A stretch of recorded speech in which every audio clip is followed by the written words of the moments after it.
오늘은 지난 2018년도 뉴스타파가 125대 1을 뚫고 유일하게 네이버에 컨텐츠제요 CP, 광고비까지 다 지급하는 CP를 통과했다. 0.8% 확률을 뚫은 것은 네이버에 편법과 불법이 있었다, 이런 내용입니다.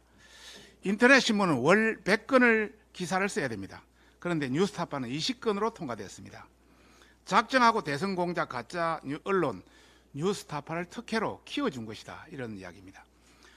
뉴스타파는 네이버 뉴스에 입성하기 위해서 그동안 부단히 노력해왔습니다. 그 앞에 이 노력이 가성해서인지 몰라도 보수 진영을 끝도 없이 공격한 것의 포상인지 또 몰라도 2018년 삼수 끝에 네이버에 입성했습니다.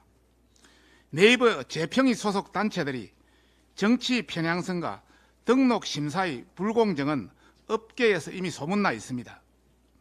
2018년에서 2023년까지 재평이가 입맛대로 탈락시킨 언론사가 지난번에 여기서 공개한 대로 87개 언론사입니다.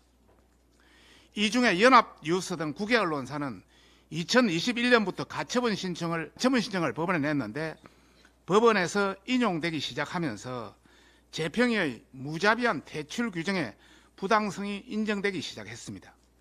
이는 재평이 심사를 통해서 퇴출된 신문사의 뉴스가 네이버에 검색되지 않을 경우에 그 즉시 광고 등 모든 것이 중단될 수 있기 때문에 폐업을 해야 할 정도의 네이버의 영향력 행사가 과도한 측면이 있기 때문입니다.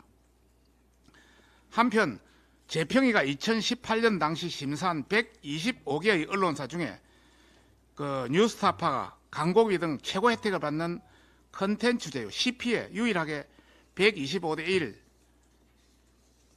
0.8%의 확률을 뚫고 입성했습니다. 2018년 보면 125개 한 개만 유일하게 통과했습니다. 그 당시에도 이 과정에서 불법이 있었다는 소문이 자자했습니다. 2018년 3월 1일 개정된 네이버 콘텐츠 제휴 약관을 보면은 전체 기사 생산량과 자체 기사 생산 비율을 조정했습니다. 전문지 기사량을 50건에서 20건으로 대폭 낮췄습니다. 그러다 보니까 뉴스타파는 20건만 쓰면은 할 수 있는 그런 전용 특례를 주게 된 것입니다. 또한 뉴스타파를 전문지로 분류한 것도 형평성에서 어긋납니다. 2018년 3월 1일 개정된 약관대로라면 전문지는 매월 20건 이상의 기사량을 충족하고 자체 기사 생산량은 50% 이상만 채우면 됩니다. 참고로 전문지를 보면은 여기 보면 전문지는 뭐 여성신문, 헬스조선, 농민신문 뭐 이런 게 전문지지 뉴스타파는 성격상 전문지에 해당되지 않습니다. 그래도 이렇게 특혜를 줬습니다. 그런데 똑같이 운영되는 다수의 인터넷 신문 매체들은 매월 100건 이상의 기사를 채웠습니다. 네이버는 뉴스타파가 기자협회보, 농민신문, 헬스조선과 같이 차별화된 특성이 있는 것도 아닌데도 자신의 입맛대로 전문지로 분류해 진입 장벽을 낮춰준 것입니다.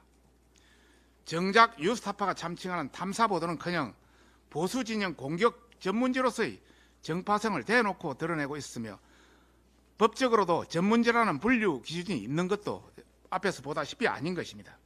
이 때문에 네이버가 뉴스타파를 키워주려 꼼수를 부렸다는 의심을 지울 수가 없습니다. 이 문제에 대해서 저희들이 네이버에 자료를 요구했습니다. 네이버는 자료 제출을 거부하고 국회법을 짓밟고 있습니다. 국정감사에 그대로 있지 않겠습니다. 무소불위 언론 위에 군립하는 포털로 완전히 가용을 부리고 있습니다. 이는 국회법의 위반에 해당되므로 엄단할 예정입니다. 네이버에 강력히 경고합니다. 재평이를 방탄삼아 대선 공작 가짜 언론 뉴스타파와 민노총 기관지 미디어오늘 등의 극단적인 좌편향 언론사들을 키워준 행적을 끝까지 쫓아 그 민낯을 철저히 밝힐 것을 강력히 경고하는 바입니다. 또 뉴스타파에도 강력히 경고합니다. 보수 진영을 끝도 없이 공격하는 방식으로 친민주당 세력들에게 후원금을 받아 챙기며 언론사를 가장해 후원금 장사를 한 것에 대해서 석고대죄하라 이야기합니다. 그리고 국세청도 인정한 후원금 공시 위반을 무마하고자 허위 보도 자료를 뿌려대며 타 언론사의 취재 자유까지 침해하고 자신들만 저널리스트인 양 흠뻑 취해서 대선 공작을 자행한 것에 대해서 국민이 반드시 심판할 것임을 강력히 경고하는 바입니다. 이상입니다.